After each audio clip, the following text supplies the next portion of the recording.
هذا رمضان شهر صفاء الروح فيه الإحسان والأنوار تدور هذا رمضان. Section 7. Conditions of the Friday prayer. Al-Jumu'ah. Bismillah. The author rahimahullah said the conditions for the validity of the Friday prayer are six things. For the Friday prayer to be valid, one needs to make sure these 6 conditions are met. Let's see what are these conditions. The author said, rahimahullah, for the entire prayer to be within the time of Dhuhr. The entire prayer. So the Jumu'ah prayer and the khutbah need to be within the Dhuhr time. Number 2, for it to be done within the borders of the town, not outside of its constructions, buildings.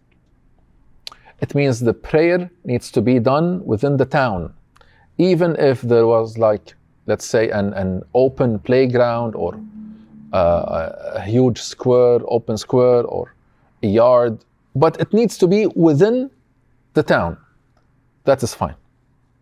But it is not valid to be done outside the borders of the town. Number 3, for it to be prayed in congregation. So the Jumu'ah prayer, Friday prayer, is not valid if prayed individually. It is not valid to pray Salatul Jumu'ah individually. So if one misses out the Friday prayer, then he needs to pray Dhuhr, 4 rak'ahs. Number 4, for those who gathered for Jumu'ah to be at least 40 in number. So the prayer cannot be initiated by less than 40 with the Imam, including the Imam, 40 people. Who are, also they need to meet these conditions. 40 who are free, so it is not initiated by slaves, even though the prayer is valid from them. The 40, they all need to be free. And then 2, male, so it is not initiated by women, even though the prayer is valid from them. So there at least need to be 40 men, and if women also attended, let's say, over the 40, we have 10 women attended the prayer and they prayed Jumu'ah prayer, it is valid from them. But the 40, they need to be men, male. Then pubescent, so it's not initiated by children from the age of mental discrimination, even though the prayer is valid from them, same thing. And they need to be, the 40, inhabitants of the town. So it is neither initiated by temporary residents nor travelers, even though the prayer is valid from them. So they all need to be inhabitants. So we have 3 types here. He mentioned 3 things: inhabitants, temporary residents, and travelers. Inhabitants, who is the inhabitant?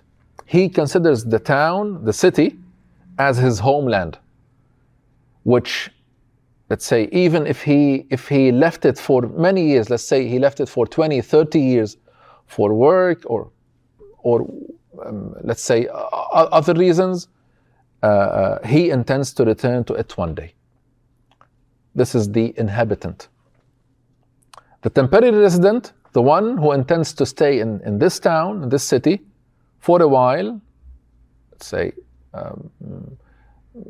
10 days, 15 days, for a while.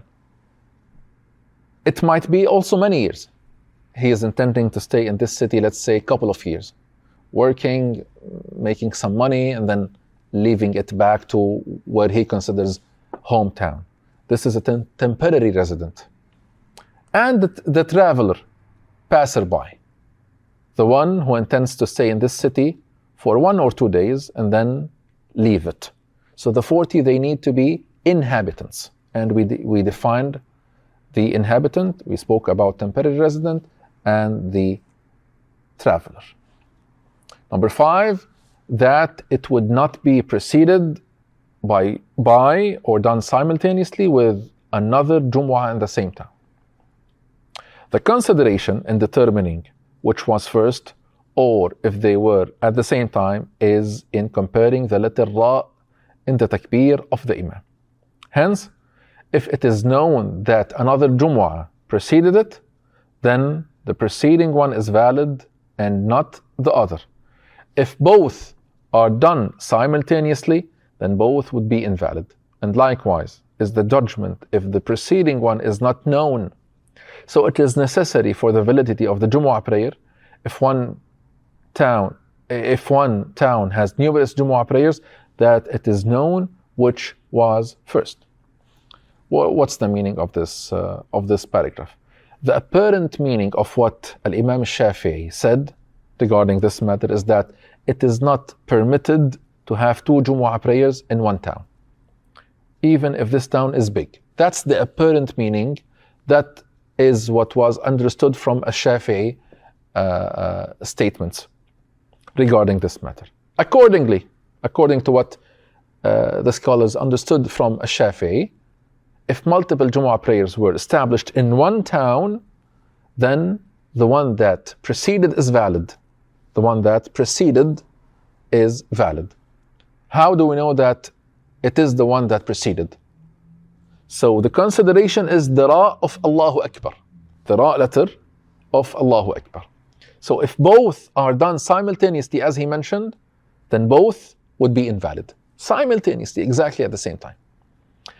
And he mentioned, if it is not known, if it wasn't known which one precedes, then both are invalid.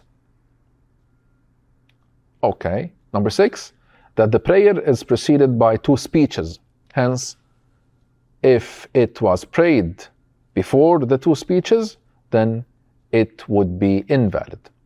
And for sure, these two speeches must take place within the Dhuhr time.